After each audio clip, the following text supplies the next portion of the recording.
Hello and welcome to the Global Wire Conversation. Today I'm talking to Dr. Tim Groseclose. Dr. Groseclose is a professor of economics at George Mason University, where he holds the Adam Smith Chair at the Mercatus Center. He has held previous faculty appointments at UCLA, Caltech, Stanford University, Ohio State University, Harvard University, and Carnegie Mellon University. Dr. Groseclose is a prolific scholar and commentator. His research focuses on Congress, the media, and mathematical models of politics. He has recently published two books, Cheating, an Insider's Report on the Use of Race in Admissions at UCLA, and, what are we going to talk about today, Left Turn, a liberal media bias distorts the American mind. He has published more than 2,000 scholarly articles, including several published in the American Economic Review, the Quarterly Journal of Economics, the American Political Science Review, and the American Journal of Political Science. Dr. Groseclose, welcome to the Global Wire. That when you start working on the question of media bias, you actually come from a quantitative direction. So it's less a theoretical lamentation of media bias, but you actually try to approach this topic via quantitative methods. Could you explain a little bit how you went about that? Sure. It's kind of what I do. That's kind of, if you look at my career since after I graduated PhD, my PhD program in 1992, I'd say most of the studies that I've done have been some sort of quantitative analysis of politics. And so I thought, hey, here's the question. Are the media really biased? Why not approach it with some of the tools that I've used in the past? And my whole goal was to say, let's get a number. Can we say, here's how left-wing or right-wing this news outlet is? The New York Times say, here's how left-wing or right-wing Fox News' special report is. And so took a long time. Finally got it out. It started out with a publication in a peer-reviewed journal, the Quarterly Journal of Economics. And then after that, I decided to extend it into a book. And that was Left Turn. Yeah, and that's Left Turn. That's right. And what your research, I think the journal it was published in was the Quarterly Journal of Economics. So a really kind of econometrics, quantitative journal dealing mostly with questions about economics. So it was not political theory. It was really in the area of econometrics. So the real goal of what you tried to do with your development of the political quotient was kind of to say, is there a way to as objectively as possible measure political bias, and kind of what were the findings that came out of it and the conclusions that you drew? Okay. So we started off, I had a co-author, by the way, Jeff Milo. He's now a professor at University of Missouri. We restricted it to 20 news outlets. That's how we started. And things like New York Times, Wall Street Journal, Time, Newsweek, the 3 network evening news shows, and 1 Fox show. And one thing we found is of the 20, all of those that would be called mainstream news outlets, which by that I mean everything but Fox and the Washington Times. Both of those, I think most people would say, are conservative news outlets. But all the mainstream news outlets we found were biased to the left of center. So by our scale, 50 would have been perfectly centrist, and all of them, except for the Fox and Washington Times, had a score above 50. And on this scale, 100 is very liberal. The higher you are, the more liberal you are. So we found all of them lean to the left. Now, one thing we found was that they didn't lean that much to the left. So all of our numbers were things that we could compare to members of Congress. And so on this scale, the average Democrat in Congress had something like an 85 on this scale. So it would mean that on this scale, if you took the average speech of a typical Democrat in Congress on our scale, Milo's scale, that person would get an 85. That speech would get an 85. Now, just about all of our media outlets were more centrist than that 85. So we found all the mainstream media pretty much had a score to the left of centrist, but were more moderate than the average Democrat in Congress. Meanwhile, the two conservative news outlets we looked at, Fox News Special Report and Washington Times, both had a score to the right of 50. But again, those two were not that far right. We weren't as nearly as conservative as the average speech by a Republican, for instance. And at least Fox News Special Report was much closer, although it was right. Most of the network news shows, for instance, were to the left. We found that Fox News Special Report was actually closer to the center than the average of the network news shows. I think the book Left Turn was published in 2012. I think that's right. Yeah. So, do you think if you would repeat the study today, that the outcomes would differ significantly? Do you think that the bias has sharpened over the last couple of years? I think so. I mean, there was an article in the New York Times, I think during the campaign, where some journalist of the New York Times said something like, yeah, it's our duty to be biased. We know we can't be fair and objective with Donald Trump. This person is awful, and we've got to call him out, and we've got to say how bad he is. We can't pretend we're moderate anymore.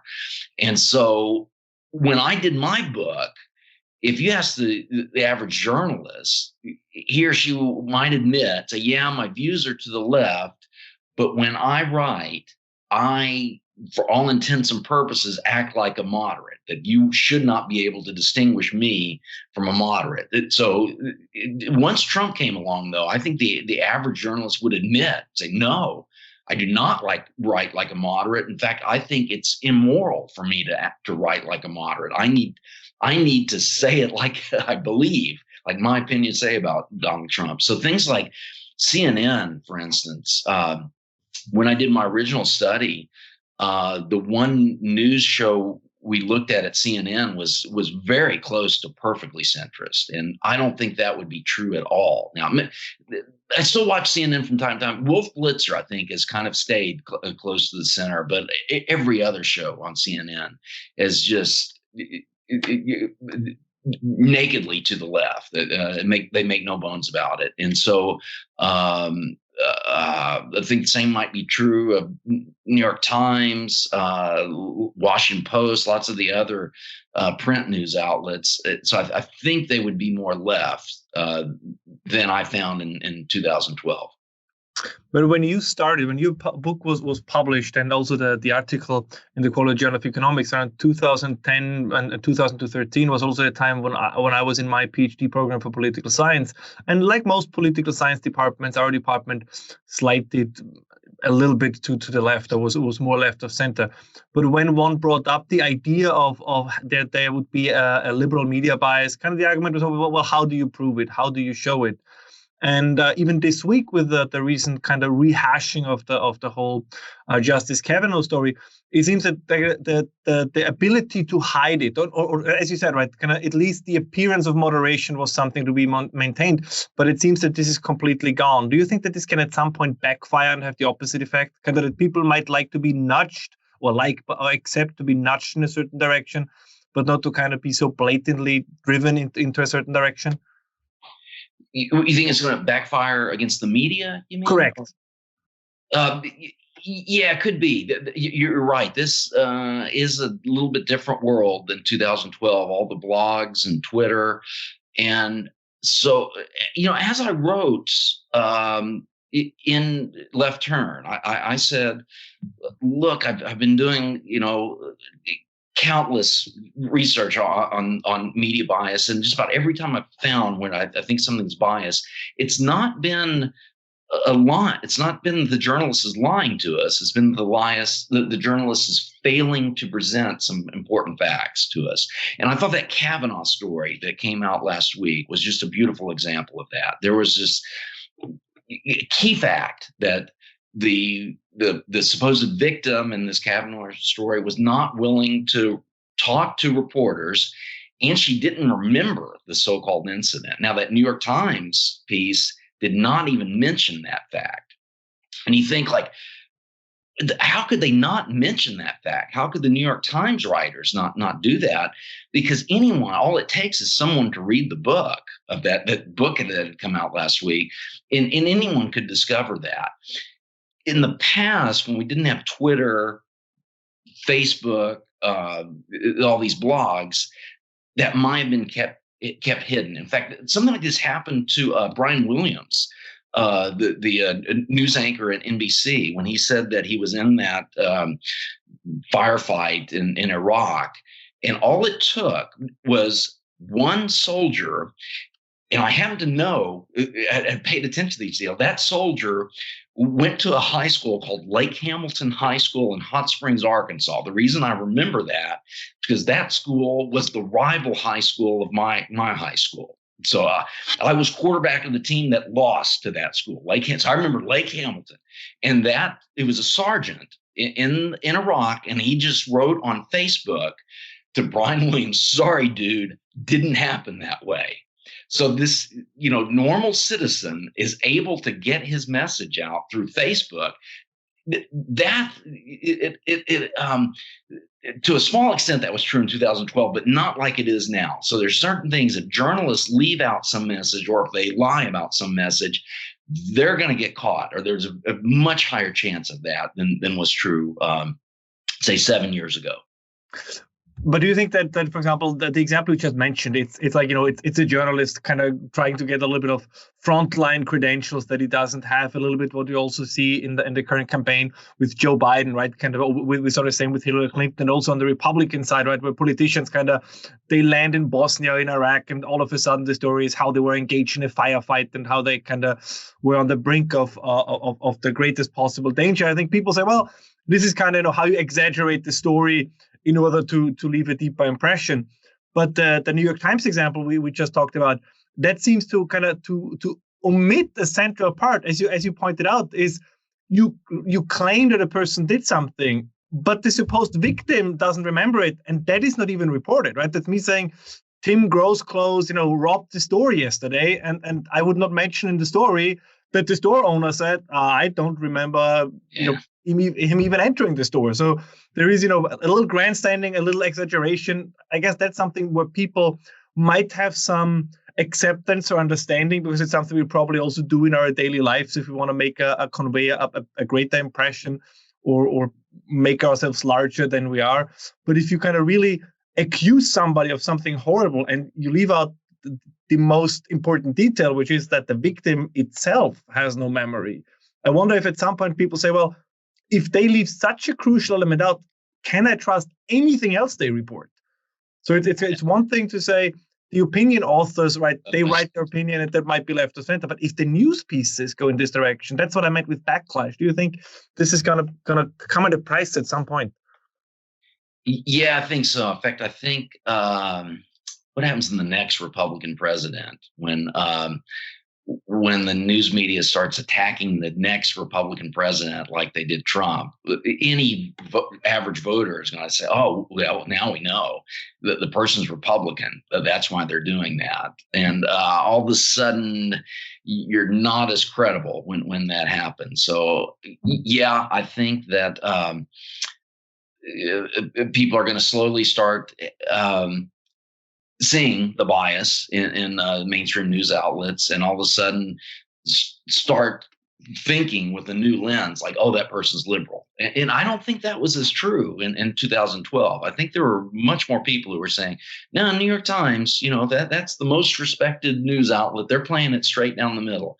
And I think what they're doing with Trump, I don't think they realize the long-term implications of this. People are not going to trust the media as much in the future as I think they did 7 years ago. I mean, that's right. That's one argument that she's, of course, a firebrand in her own respect, but that's an argument that Ann Coulter made in her most recent book. She says, well, one thing that probably will definitely leave or stay with us after Trump is the implosion of the main media outlets. Yeah. In fact, I think we're already kind of seeing this. And in fact, I may even need to update my book. The last part of my book, I talk about the effect of the news media. And I found, I think when most people would say that it was surprisingly larger than I think most people would have expected. It was larger than I expected, at least.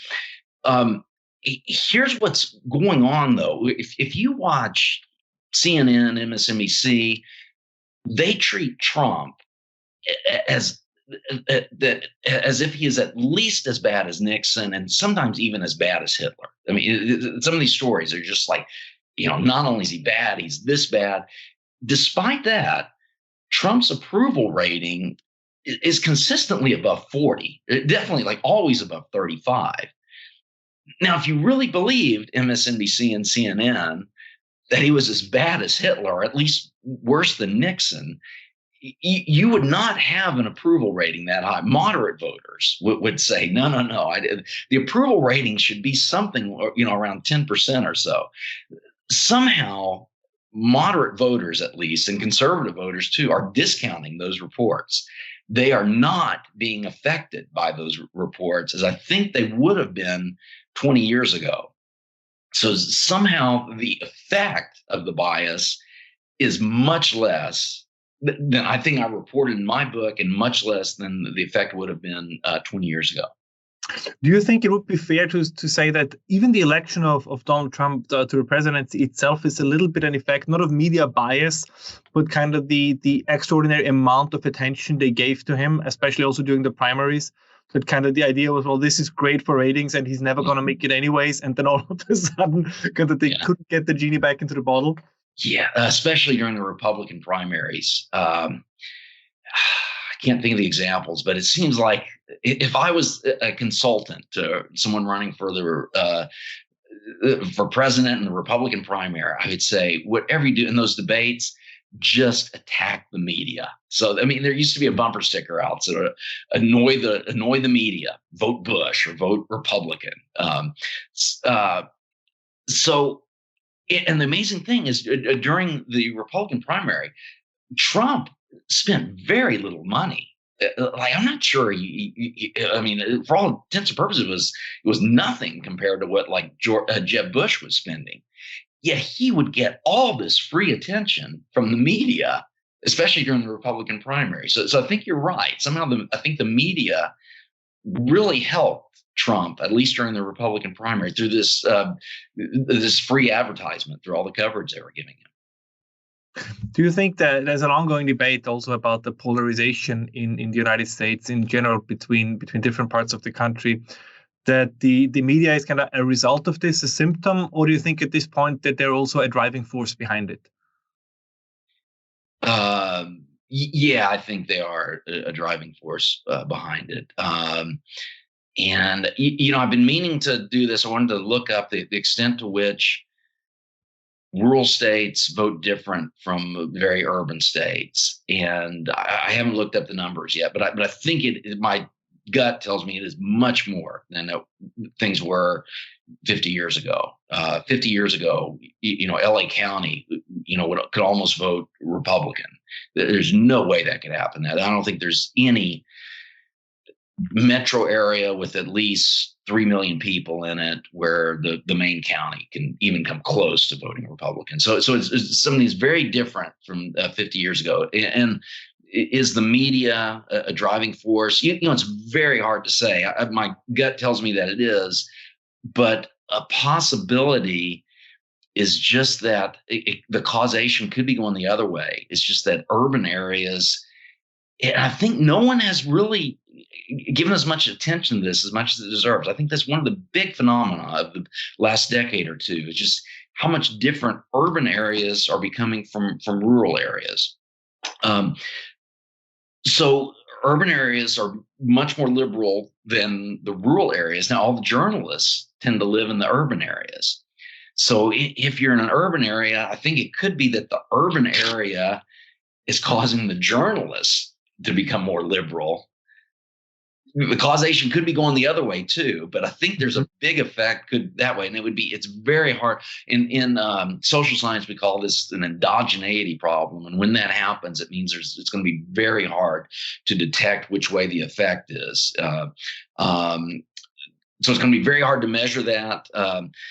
My hunch is the effect is going both ways. But I must say, I think that there's got to be a significant effect the other way, that the urbanization is causing the journalists to become more liberal. But that's good. So as you say, right, it might be a little bit of both, kind of that the effect works in both directions. But it's the openness that I think has been something that has been surprising. Also, the one, I think it was the town hall they did at the New York Times a couple of weeks ago, where then the transcript was leaked. I think it was leaked to Vox.com or another media outlet, where pretty much it was openly said, yeah. So the Russia story, kind of we reported so much on it, took so much space. We're gonna have to rearrange the newsroom and now focus more on the narrative of the president being a racist. And it's kind of it's at least within these news outlets that is openly said, right? I think there was, for a certain time, there was an agreement, but that kind of was unspoken. But now, as you also alluded to, now it's said openly. I mean, it's thanks to the internet, there are outlets, if something like this is transcribed or if people record it, they will find someone to publish it, which makes it even more surprising that it is said openly, because at some point these things always seem to come up and thereby damage the credibility with certain people for good reasons even further. Yeah, I think that's right. Yeah, I think, what they said at that meeting, it was almost like, we all agree that we didn't get Trump. We're out to get him. It didn't work with the media. Here's a new way we'll go out to get him. But we all agree in this room that we are going to get him. That's our goal, is to try to get him. And I actually wrote a tweet about that. If you read that transcript, try to look and try to see if there's any journalists, named or unnamed, at that meeting whom you would say, oh, I bet that's a Republican. There's no one at that meeting who you would say that. It's very clear. Everyone there leans left in their politics. Everyone who spoke up, at least. And that's a surprise, right? It's gonna that this is. It has become an ideological bubble, and that's probably more than it has been, as you already said, also much more than it has been in the past. And it's really worrisome. I'm sorry, because it also, this has also effects kind of in a transatlantic fashion. For example, if you look at it, how is it that whether it was during the times of Obama or now with President Trump, that if you kind of look at what Europeans think about Obama, what Europeans think about Trump, Obama was much more popular in Europe than he was in the United States. And Trump is much less popular in Europe as he's in the United States, because those Europeans who kind of want to inform themselves about the United States, they read the Washington Post, they read the New York Times. So I think it's almost, Europe is almost a case a little bit where you could see where opinion might stand if only these sources would be available. So I think it's not that Europeans are more sophisticated, it's just they got this filtered message, and I think it shows you a little bit the effect. That's an interesting argument. Actually, I haven't heard that or thought of it before. I've always it is true that outside the U.S., just about any country you look at will vote something like 80-20. If you just ask them, what are your preferences for the presidential candidate? So Obama versus Dole. Obama versus McCain. Mm-hmm. So in the U.S., it was something like 51-49. Obama just barely won. But if you look at surveys outside the U.S., it's usually like 80-20. Exactly. Yeah, and the most liberal state in the United States, not counting Washington, D.C., would be something like Vermont. And even Vermont, it was only like 75-25, maybe only 70-30. So outside the U.S., countries are even more liberal by this measure than the most liberal state in the U.S. So I've always assumed that it was just something exogenous, that there was something about the United States, something, the tradition from the Wild West days or something, the laissez-faire attitude and the friendliness of the free market that's been in the United States has attracted more conservative people. I've always assumed that was the case, and that's why United States is more conservative than most other countries. But you raise a good point. Maybe it's just that they don't live here. The Europeans and other people from America don't live here. They don't get to see the facts that the media don't report. And that's an interesting theory. I'd love to see someone try to test that somehow. Yeah, because it came up, especially. I mean, this is why the Trump presidency, at least from a social scientific view, is a very interesting experiment, because it's much clearer. In Europe, you don't have access to the Washington. You would have access, but many people don't know what the Washington Times is, and Fox is, of course, has a reputation of being this vast right-wing organ. So people mostly, if at all, at airports have CNN, and if they look up online sources, it's the Washington Post, the New York Times. So it and you can even see it in opinion pieces about the United States in Europe, right? When, for example, the last couple of weeks, when major German newspapers say, so the New York Times columnist Michel Goldberg, right, wrote this and this. For somebody who's familiar with your work and has kind of observed the development of the media in the United States, you know that certain columnists have a very clear left-wing bias, which is fine, right? They're opinion writers.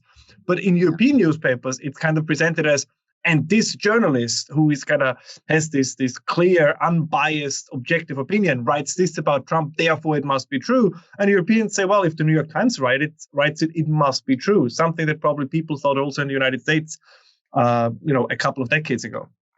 Not only that, the other thing is that people outside the U.S. don't have access to the gossip that we have. So, there's certain things, we learn. So, I may be a little different because I live near Washington, D.C. Every once in a while you hear little rumors about, what's going on. But here's maybe even a better example. When I taught at UCLA, I was on the admissions committee, and I ended up, that was my second book. I wrote about how UCLA was cheating on admissions, how they were giving UCLA admissions officials were giving affirmative action based on race. Most specifically, they were helping out Black students, giving them a leg up. Well, that was illegal.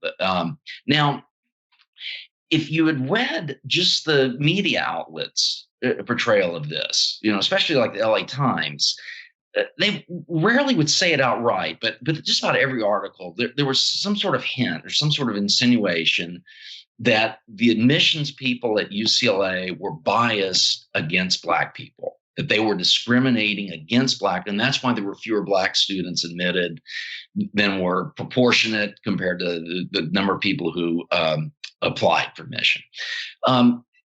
Now, if you were at UCLA, though, and especially if you were on like a committee like I was on the faculty oversight committee for admissions, you'd meet these admissions people and you'd be in these meetings, and almost every meeting, the main topic of conversation was, what can we do to increase our numbers of Black students? So like, not only were we not biased against Black students, we were doing all we could to try to be biased in favor of them.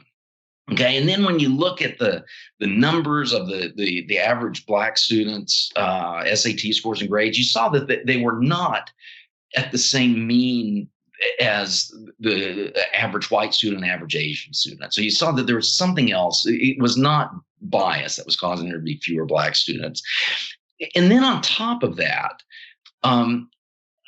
I would get little hints that within high schools, there would be some kid who would get rejected from UCLA, and then he would learn that another kid at his same high school, say a Black kid or say a Latino kid, the white kid knew that the Black kid had much worse grades, much worse SAT scores, was not involved in the same student activities, and would just be astounded. Like, how did that person get in, but I did not?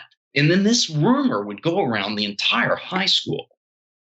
So all the parents at that high school would know about this anecdote, and those anecdotes would not be reported in the LA Times. So the LA Times would try to insinuate that UCLA admissions people were biased against Black people. Then everyone at that particular high school would say, no, that can't be. I know about these rumors, this gossip, and I can't believe the LA Times. Now, your point. So what if you did not live in the LA area or happened to live in Europe?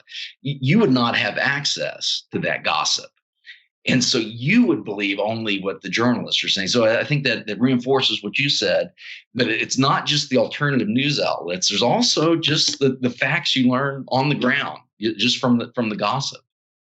You kind of switched gears to something I wanted to talk with you about anyways, because if you look at your career path, you got your PhD at Stanford, and then you taught at UCLA at I think starting at the political science department, and then I think you had a joint professorship also at the economics department, and before you switched to George Mason University in Virginia.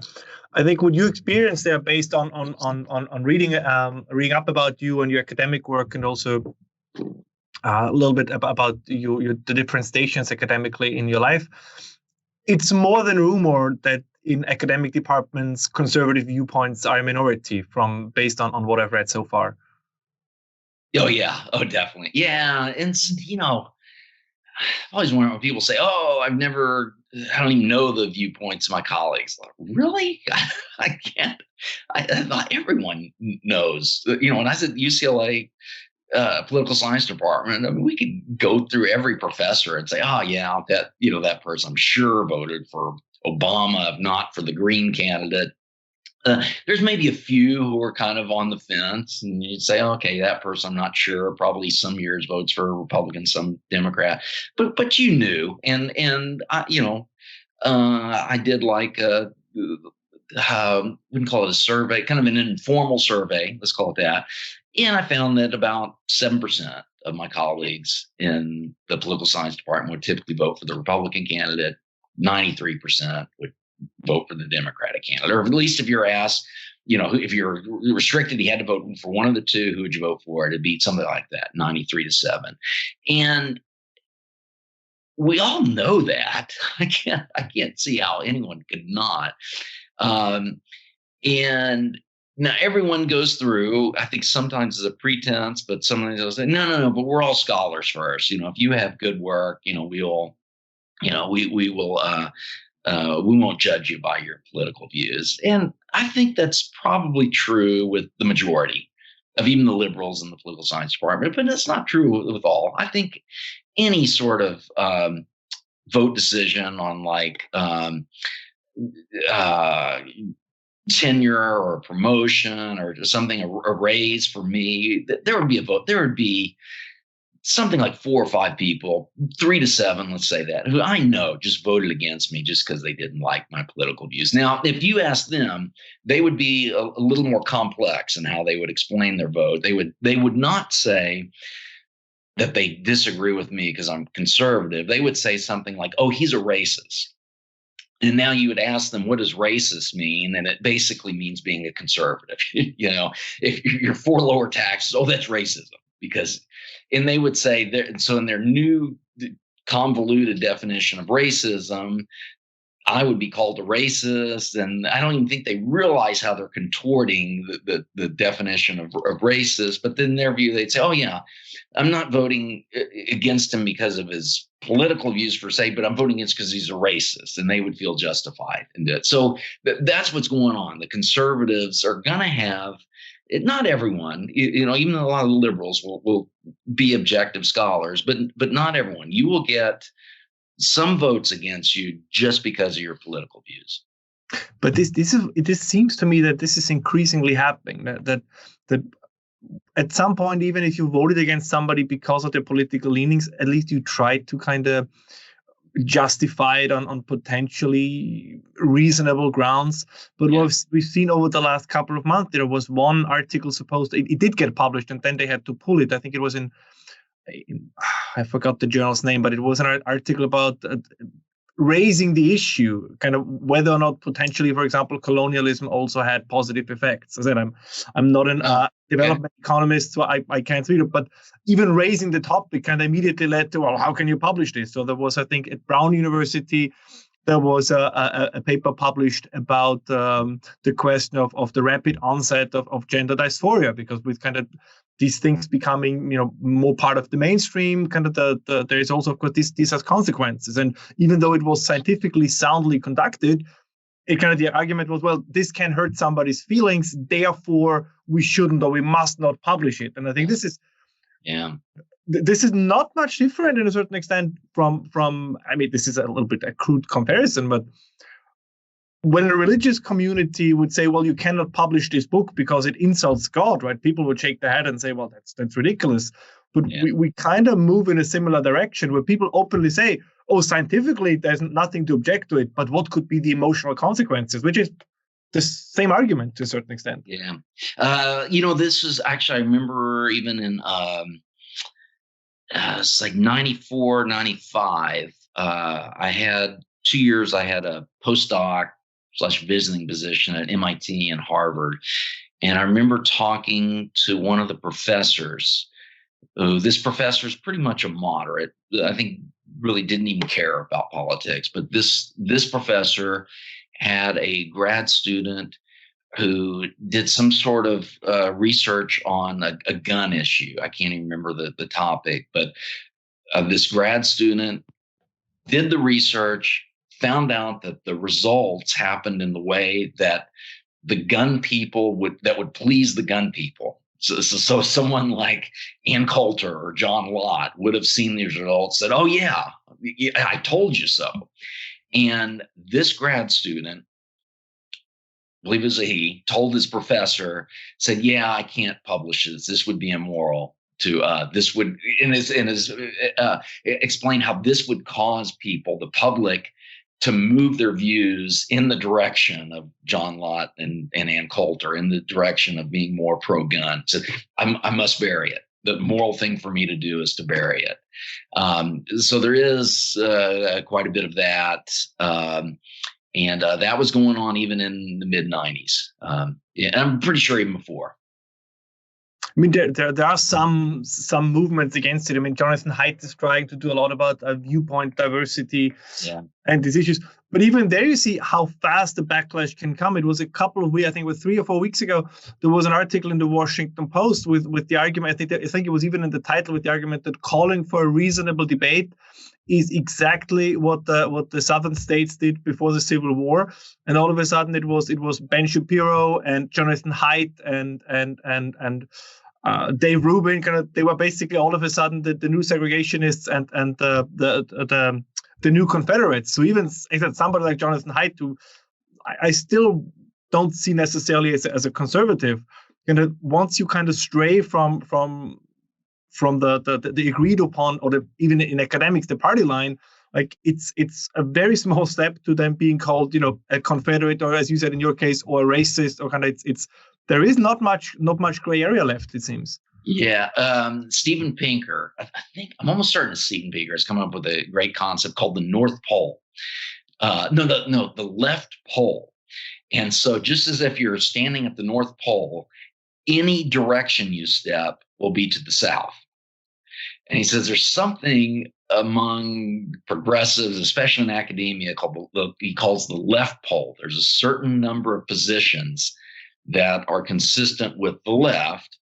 And if you deviate on any of those positions, any of those topics that make up the progressive views, you are banished. You have moved to the right, away from the left pole, and therefore you're banished. So there's people like Steven Pinker, I think Jonathan Haidt, who are a colleague of mine at UCLA, Rick Sander. So we talked about lots of the admissions issues, and we were both on the same side of admissions. That there's some harmfulness in this affirmative action.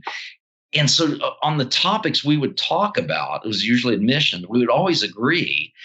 And I got to sort of think, well, yeah, you're a conservative. It just kind of intuitively I felt that way. And then eventually I would ask him about, I remember once we were talking about John Yoo, the law scholar at Berkeley. Mm-hmm. So you must agree with me on it. No, Rick Sander did not at all. Rick Sander is largely a Democrat. And he agrees more with Barack Obama than he does with me. Yet these people like him, Rick Sander, Steven Pinker, Jonathan Haidt, I think are just getting tired of the orthodoxy that you must agree with the left on everything. There's no room for dissent on any little, minor issue. And I'm starting to see a backlash. Some of these people who conservatives have embraced, the people who are embraced really aren't conservatives. And then that's often a well-kept secret, but people don't realize that. Do you think that has been? You said I think it started already in the 90s, but I mean that's a broader trend. I'm just curious if you have an opinion on this. That kind of the fusion almost of morals and politics to a certain extent, right? I mean, I think it was never fully separated, but the ideal, especially in the United States, you would say there are problems. Can the government solve these problems based on the rights it has been granted or the tools it has based on the Constitution, right? Kind of almost pragmatic, technocratic approach. But now it's much more kind of that government is not just supposed to find solutions for problems, but they're supposed to address kind of the moral dimension. It's like that they're an almost therapeutic approach of government that kind of it recognizes kind of what Bill Clinton said in the 90s, right? That it can feel your pain. So these issues, politics is no longer an issue of where are we, where do we want to go? It's also where are we and how do we want to feel, or do you think that might be an exaggeration? No, I think that's always been. I mean, I think a lot of political stances are built from moral issues rather than pragmatic issues. I mean, I think if you asked Nicolas Maduro, president of Venezuela, one thing that's always puzzled me is that, Nicolas Maduro is a socialist. He wanted to implement all these socialist policies, especially the price controls. At some point, he had to realize that it doesn't work. That, we are in just awful shape in Venezuela. And you'd think like, oh, I'll make a change. I'll admit that this does not have very good pragmatic effects. This is making even the poor people poorer in Venezuela. I think if you asked him, he would just say, why not lift the price controls, for instance? I think Nicolas Maduro would be like, I think a typical college professor in the United States at a sociology or ethnic studies departments, that they would respond, no, it would just be immoral to do this. I don't care about the pragmatic effects. It's immoral not to have price controls, and therefore I can't lift them. And so no matter what the results are, I am going to stick to my position. And I think that's becoming more and more. The one side effect of that is that if your positions are built on morals, on these policy stances, you often don't have to think very much. You don't have to think about the trade-off. Think about things like, this policy would lead to worse economic outcomes, or this policy, if I stood by it, would mean we'd all have to lie about aspects. We'd have to violate the Constitution. You don't have to even think about these trade-offs if your policy views are built from these moral. Now, I admit some of my policy views I think are based upon moral precepts. But a lot are not. But when your policy stances are based on these moral precepts, you don't have to think as much about this. You don't have to think about the trade-offs. You don't have to think about gathering data to see which of this policy stance really is good pragmatically. And this happened to a colleague of mine at UCLA, a liberal person. He said, the problem is you teach these classes, and there's some people who believe that if we just have the right feelings, if we tout the progressive ideal point, that you don't have to think. So then it's becoming more and more frustrating to teach students who think that way. And so I forgot your question, I think, but I think that's becoming more and more, especially among college students. We're seeing that you base your policy views strictly upon what you believe or on your moral stances, and less on what's pragmatically true, what is honest, what is consistent with the Constitution, what is consistent with the rule of law. But as a concluding topic of our conversation, because the many things I think come together, I talked with Gary Saul Morrison about the state of the humanities, and with Patrick Deneen kind of about the state of liberal arts. But I think this all falls also nicely into your work. As you said, it almost seems as some of the key conditions, if you want, of the approach to science, kind of the search for facts, or if you want, kind of almost natural law-like phenomena also in the social sphere, is increasingly getting replaced with this idea of it's a little bit of a popular term now, but this idea of social justice. And I think in the Harvard Crimson a couple of years ago, there even was an article by a student kind of claiming that academic freedom is less important than social justice. So pretty much openly calling for suppress research that would go against what whoever then is in charge interprets as social justice. And that seems like a very dangerous road to go down. Oh, yeah. In fact, that's part of the reason I left UCLA. There was an incident that hit home very personally to me. It involved a scholar named James Enstrom. He was in the epidemiology department at UCLA. A lot of what the epidemiology department had done was these air quality studies. And eventually, now he'd been kind of a thorn in the side to everyone in this department, was very much on the progressive side. But he usually, I think, in the past, been just good scholars. Like, we can do these studies. Now, James Enstrom had done a few studies where he found something that did not give the correct results in terms of if you have progressive views. And for instance, here was one. He looked at diesel particulates and found that in his study that the diesel particulates were not as harmful as everyone was saying. So in fact, he got an answer that maybe these heavy diesel particulates are not causing cancer at all. That, when the other studies had found that it's the reason is because of this contamination effect that was correlated to these other particles in the air that were causing the cancer. And he did this study, very sound research. This guy has a physics PhD from Stanford, a very smart guy, but got these results, and it went against the progressive orthodoxy. It had implications for policy that would go against what the progressives wanted. And so lo and behold, one day, this department had a quasi-secret meeting. It was led by this guy named John Freunds, I think, who happened to be a leftist activist in the 1960s. So some people may have heard of the Chicago 7 at the 68 convention. This Freunds was the bomb maker he was the chemist for the Chicago 7. This guy was, at least in his past life, was an activist. He'd become a scientist at UCLA. He led the movement to have this quasi-secret meeting. And at this meeting, they voted to basically fire James Enstrom from UCLA. Now, they would say, we didn't fire him. We just refused to renew his contract. Well, that's, for all intents and purposes, the same as firing. Enstrom eventually sued UCLA and won. He got his job back.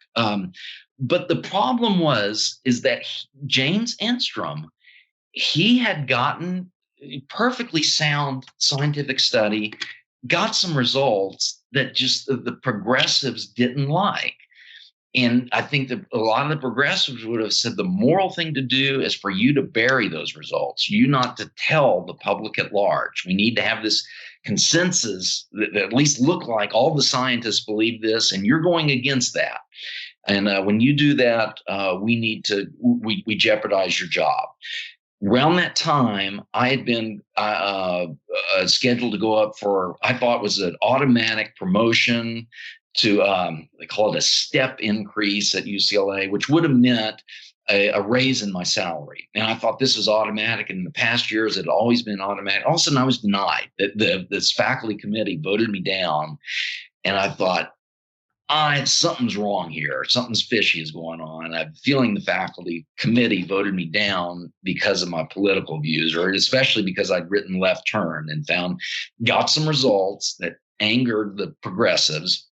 And I thought, this, along with what just happened to James Enstrom, I no longer have these protections of people at least trying to claim to be objective scholars, that is going out the window. My wife and I had a series of long, serious talks, and we realized that now all of a sudden my salary is affected by these left-wing orthodoxy. And we figured out that yeah, they're not going to fire me. I've got tenure, but what they can do is prevent me from ever getting a raise. And what that could mean, we looked at, if you don't get a raise, that means your nominal salary, before inflation adjustment, your nominal salary will stay constant, but your inflation adjusted salary is going to decrease. And we realized I got about 30 years before retirement.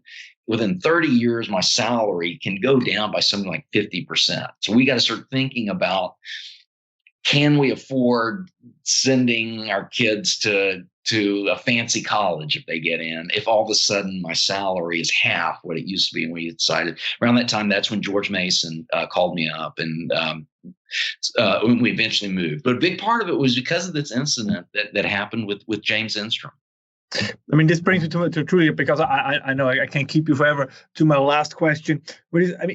If everything we've talked about, kind of, if one wraps it up, whether it's the bias in the media, the increased bias, not just in the social sciences, but also in the hard sciences. It doesn't even matter now whether it's left-wing or right-wing bias, but do you think it really runs the risk that at some point you end up with a country where you say, well, there are these universities, these newspapers, these TV channels, they're kind of the right ones, the right side of the spectrum, and the other ones that are the left ones. If things that at least in the past were perceived, even if it never was 100%, to be common ground, right? Like science, as you say, epistemology. I mean, these were, I guess, at the time, not necessarily things where people were expecting a lot of partisan bias. I mean, how can you keep a country together if all these institutions are then divided up neatly, so to speak, or not so neatly, between left and right? Because at some point, somebody's going to say, well, what's the point of having 50 stars in the flag if we kind of divide according to all these important issues anyways? Yeah. There's always been pockets, I think, of centrism in the U.S. And in fact, one thing, so even though I pretty much call myself an economist now. 10 years ago, I would have said I'm mostly a political scientist. Political science definitely leans left. It was something like 93-7 in the UCLA department. But within political science, there is a pocket of people who are pretty centrist, or at least know what centrism means. And this is the congressional scholars. And I always enjoyed that, going to the conferences, talking to the other congressional scholars. And they all kind of knew that centrism means thinking something like a Joe Manchin or Susan Collins. And it's part of their job of a congressional scholar to be able to put themselves in the shoes of Joe Manchin, Susan Collins. So everyone, even if they were far left or far right, they could all know how to do that. And we could all kind of have this common ground about where we're talking. So that was one pocket in academia where that's true. Even in the media, I think there are some news outlets that are pretty centrist. Politico, for instance, I think is pretty centrist. I think Special Report on Fox News. Maybe the other shows lean right, but Special Report is maybe it leans right, but it's pretty close to the center. It used to be that Jim Lehrer News Hour that on PBS, I think, was pretty close to the center. A lot of the CNN shows were close to the center. I think you're right, though, that those are kind of going away. I think that in fact, things like the New York Times, I think 30 years ago would be kind of, even though left-leaning, kind of in the center. That's moved left. So yeah, the news outlets in the center are kind of going away. The same is true in Congress. Now, this happened in my book. So my book, Left Turn. So I often had to talk about what centrist means. And so the way I would do this is I would pick some people on the Republicans in Congress who tended to have left-leaning districts and who tended to vote on a 50 on these vote score ratings. And there were a number who did that. Arlen Specter was one, Tom Campbell, Susan Collins, Joe Manchin. I could name all these people. Now, when I wrote my book, I'm a very slow writer. I'm not very good at writing. I think it takes me a long time. This book, including the research I did for the original article, it took something like 8 years to do this. And I started doing, when I'm rewriting drafts of my book, I started noticing all these centrists I'm talking about in Congress. All the time I noticed, oh, this person's already left Congress, or this person has died. There are people like Joe Lieberman, he's out. All the time, Arlen Specter, he's died. And I thought, and it really occurred to me like, oh, there's something wrong. The centrists in Congress are dying out and leaving. And so I think that's true. In general, that's true. Now, I think the good thing is, at least for presidential elections, we still have some purple states. Virginia kind of used to be, it's moving more to the left. Ohio, Michigan, Pennsylvania, Wisconsin, Minnesota, they all are pretty centrist. Now, I think that would be the huge shame if all of a sudden that happened with states, that all of a sudden those states, polarized and it went to nothing in the middle. I think we're in for trouble when that does not happen. That is where you set up the possibility of civil war, I think, when you run out of people in the middle. And I do worry about that. All right. Thank you so much for your time.